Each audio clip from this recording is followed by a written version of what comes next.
வணக்கம் நண்பர்களே. இந்த வீடியோல நம்ம என்ன பார்க்க போறோம்னா, FCA சாஃப்ட்வேர் சொல்யூஷன் லிமிடெட் இந்த கம்பெனியோட அனலைஸ் தான் நம்ம பார்க்க போறோம். இந்த கம்பெனி இன்னைக்கு எப்படி இருக்கு? இதுக்கு முன்னாடி எப்படி இருந்துச்சு? இதுக்கப்புறம் எப்படி இருக்கலாம்? அப்படிங்கிறத நம்ம பார்க்கலாம். இந்த கம்பெனி ரூ. 3.95 கிடைக்கிறதுங்கிறதுனால இந்த ட்ரெண்டிங்ல இந்த ஸ்டாக் வந்து வாங்கி வச்சீங்கன்னா மல்டி பெக்கர்ல போகும் அப்படின்னு மிகப்பெரிய அளவுல ஒரு ரூமர் போய்கிட்டு இருக்கு. இந்த கம்பெனி அப்படி என்னலாம் பண்ணிக்கிட்டு இருக்காங்க, என்ன பெர்ஃபார்மன்ஸ் பண்றாங்க, இந்த கம்பெனியோட ரிசல்ட் எப்படி இருக்கு, இந்த கம்பெனி உண்மையாலுமே மல்டிபிளர் ஆக அதிக வாய்ப்பு இருக்கா அப்படிங்கிறத நம்ம பார்க்கலாம். இந்த கம்பெனியோட மார்க்கெட் கேபிட்டல் பாத்தீங்கன்னா 675 கோடி தான் இந்த கம்பெனியோட மார்க்கெட் கேபிட்டல் இருக்கு. கரண்ட் பிரைஸ் பாத்தீங்கன்னா ரூ. 3.95 ட்ரேட் ஆகிட்டு இருக்கு. ஹை பாத்தீங்கன்னா ரூ. 6.69 லோ பாத்தீங்கன்னா ரூ. 2.05 போயிருக்கு. இந்த கம்பெனிக்கு கடன் பாத்தீங்கன்னா 3.28 கோடி இந்த கம்பெனிக்கு கடன் இருக்கு. ப்ரொமோட்டர் ஹோல்டிங் பார்த்தீங்கன்னா 19.6% ப்ரொமோட்டர் ஹோல்டிங் வச்சிருக்காங்க. சேல்ஸ் growth பார்த்தீங்கன்னா -3.74% மைனஸ்ல இருக்கு சேல்ஸ் growth. ரிசர்வ் பார்த்தீங்கன்னா 186 கோடி ரிசர்வ் வச்சிருக்காங்க. இந்த கம்பெனியோட ப்ராஃபிட் growth பார்த்தீங்கன்னா 14.9% மைனஸ்ல இருக்கு. இவங்க ஷேரை வந்து பிளட்ஜ் பண்ண கிடையாது. இந்த கம்பெனியோட நெட் ப்ராஃபிட் பார்த்தீங்கன்னா 9.4 கோடி மைனஸ்ல வச்சிருக்காங்க.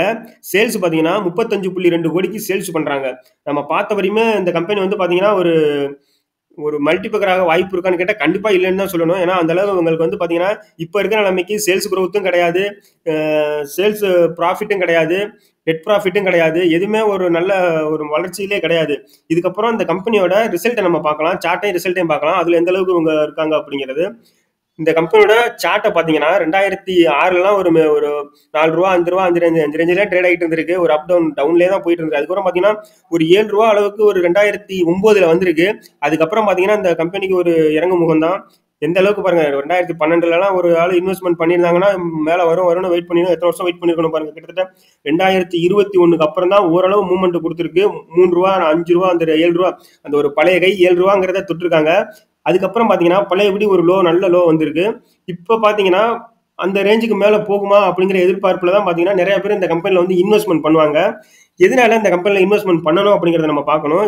கம்மியான பிரைஸ் கிடைக்குது அப்படிங்கிறதுக்காகவே பண்ணக்கூடாது. இந்த கம்பெனி ரிசல்ட் நல்லா இருக்கா, ரிசல்ட்டை பார்த்துட்டு ஒருவேளை ரிசல்ட் நல்லா இருக்கு, இதுக்கு முன்னாடியை விட இப்ப பெஸ்டா பர்ஃபார்மன்ஸ் பண்றாங்க அப்படின்னா கூட நம்ம இந்த கம்பெனில இன்வெஸ்ட்மெண்ட் பண்ணிட்டு ஒரு லாங் டைம்ல வெயிட் பண்ணலாம். இப்பவே இந்த கம்பெனி நல்லா இல்லைன்னா நம்ம ஃபியூச்சர்ல எப்படி இருக்கும் அப்படிங்கறத நம்ம பார்க்கணும். இதுக்கடுத்து நம்ம ரிசல்ட்டை பார்க்கலாம் எப்படி இருக்கும் அப்படின்னு. இந்த கம்பெனியோட இயர்லி ப்ராஃபிட் அண்ட் லாஸ் நம்ம பார்க்கலாம். அதுல 2012ல பாத்தீங்கன்னா 214 கோடிக்கு சேல்ஸ் பண்ணிருக்காங்க. சேல்ஸ் வந்து ஒரு பெரிய லெவல்ல இன்க்ரீஸ் பண்ணவே கிடையாது. பாருங்க, கொஞ்சம் கொஞ்சமா டவுன் கிரேட்ல தான் போயிட்டு இருக்கு இந்த கம்பெனி. 2012ல 214 கோடிக்கு சேல்ஸ் பண்ணவங்க கொஞ்சம் கொஞ்சமா அவங்க சேல்ஸை கம்மி பண்ணி கடைசியில 35 கோடியில கொண்டு வந்து நிப்பாட்டிட்டாங்க. எந்த அளவுக்கு அவங்க வந்து சேல்ஸை வந்து மைனஸ்ல போயிருக்கு நீங்களே பாருங்க. இந்த கம்பெனி வளரும்னு நம்ம எப்படி நினைக்கிறது? கொஞ்சம் கொஞ்சமா இன்க்ரீஸ் பண்ணிட்டு போனா கூட பரவாயில்ல, இல்ல இந்த 214 கோடிங்கிறத அதே ரேஞ்சில மெயின்டைன் பண்ணிட்டு வந்திருந்தா கூட ஒரு ஃபியூச்சர்ல ஓரளவு நல்லா போகும் அப்படின்னு நம்ம நம்பலாம். இந்த கம்பெனி பாத்தீங்கன்னா கொஞ்சம் கொஞ்சமா டவுன் பண்ணிட்டு இன்னைக்கு வெறும் 35 கோடிக்கு தான் சேல்ஸ் பண்ணிட்டு இருக்காங்க. சரி, நெட் ப்ராஃபிட்டாவது எந்த அளவுல இருக்கு அப்படிங்கிறத 2012ல 1.57 கோடி ப்ராஃபிட் பண்ணவங்க. அதுக்கப்புறம் பாத்தீங்கன்னா எந்த அளவுக்கு அவங்க லாஸ் பண்ணிருக்காங்கன்னு பாருங்க. மிகப்பெரிய அளவுல இந்த கம்பெனி லாஸ் பண்ணிட்டு இருக்கு. 1.75 கோடி ப்ராஃபிட் 2012ல தான் பெரிய லெவல்ல அந்த கம்பெனியை பொறுத்தவரையும் பண்ணிருக்காங்க. அதுக்கப்புறம் பாத்தீங்கன்னா 37 கோடி, 57 கோடி, 44, 165 இந்த மாதிரி ஒரு பெரிய லெவல்ல இந்த கம்பெனி லாஸ் பண்ணிருக்காங்க. 2022 மார்ச்ல பாத்தீங்கன்னா ஒரு மைனஸ்ல ஒரு 5 லட்சம் இந்த ரேஞ்சில தான் பண்ணிருக்காங்க.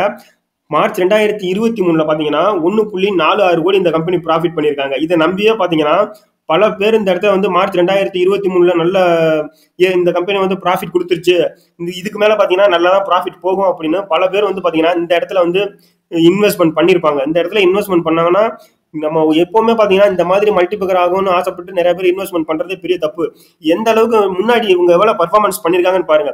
நம்ம வந்து ஒரே வருஷத்துல அவங்க அடுத்த லெவலுக்கு போயிட்டாங்க நம்ம எப்படி நம்புறது? ஒரு 3 வருஷத்துல இருந்து ஒரு 2 வருஷத்துல இருந்து ஒரு 4 வருஷமாவது இந்த கம்பெனி கன்சிஸ்டண்டா அவங்க வந்து அந்த ப்ராஃபிட்டை இன்க்ரீஸ் பண்ணிக்கிட்டு போனாங்கன்னா கூட நம்பலாம். ஒரு இதுல வந்துட்டு நல்லா பண்றாங்க அப்படின்னு சொல்லிட்டு இந்த இடத்துல வந்து யாராவது இன்வெஸ்ட்மெண்ட் பண்ணியிருந்தாங்கன்னா மார்ச் 2023க்கு அப்புறம் இப்ப வந்து பாருங்க 9.4 கோடி பழையபடி இவங்க மைனஸ்ல போயிட்டாங்க. இப்போ இந்த இடத்துல இன்வெஸ்ட்மெண்ட் பண்ணவங்க நிலைமையெல்லாம் கொஞ்சம் யோசிச்சு பாருங்க எந்த அளவுக்கு இருக்கணும்.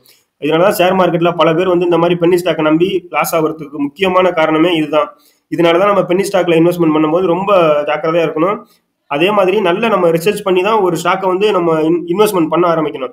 இந்த அளவுக்கு லாஸ்ல போற கம்பெனியை நம்ம இன்வெஸ்ட்மெண்ட் பண்ணோம்னா நம்ம பணம் வந்து கண்டிப்பா அது குப்பையில போறதுக்கான சம்பந்தம். சரி, இவங்க வந்து குவார்டர்லியில நல்ல பெர்ஃபார்மன்ஸ் கொடுக்குறாங்களா அப்படிங்கறத நம்ம பார்க்கலாம். குவார்டர்லியில நீங்க பாத்தீங்கன்னாலும் இந்த கம்பெனி நீங்க இந்த ஜூன் 2023 பாத்தீங்கன்னா 56 லட்சம் மார்ச் 2023 ஒரு 13 லட்சம் அவங்க வந்து பாத்தீங்கன்னா ப்ராஃபிட் பண்ணியிருக்காங்க. இதனாலேயே நம்ம வந்து கொஞ்சம் இன்வெஸ்ட்மெண்ட் பண்ணியிருப்போம். இந்த குவார்டர்லி ரிசல்ட் நம்ம பார்த்துட்டு இந்த கம்பெனில நம்ம இன்வெஸ்ட்மெண்ட் பண்ணியிருந்தோம்னா எந்த அளவுக்கு நம்ம அதுக்கப்புறம் பாருங்க இந்த அவங்க பழையபடி அவங்க மைனஸ்ல போயிட்டாங்க. இதுதான் இந்த கம்பெனியோட பன்னி ஸ்டாக்ல உள்ள ஒரு பெரிய பிரச்சனை. அவங்க எந்த அளவுக்கு வளர்றாங்கிறத குவார்டர்லி ரிசல்ட்ல நம்ம ஃபாலோ பண்ணிக்கிட்டே வரணும். இந்த மாதிரி கம்பெனில நம்ம இன்வெஸ்ட்மெண்ட் பண்றதை கண்டிப்பா தவிர்த்துக்கணும். இதுக்கடுத்து இந்த கம்பெனியோட பேலன்ஸ் ஷீட்டை நம்ம பார்க்கலாம் எப்படி இருக்கு அப்படின்னு. ரிசர்வ் பாரோவிங்ஸ் நம்ம முக்கியமா பார்க்கணும்.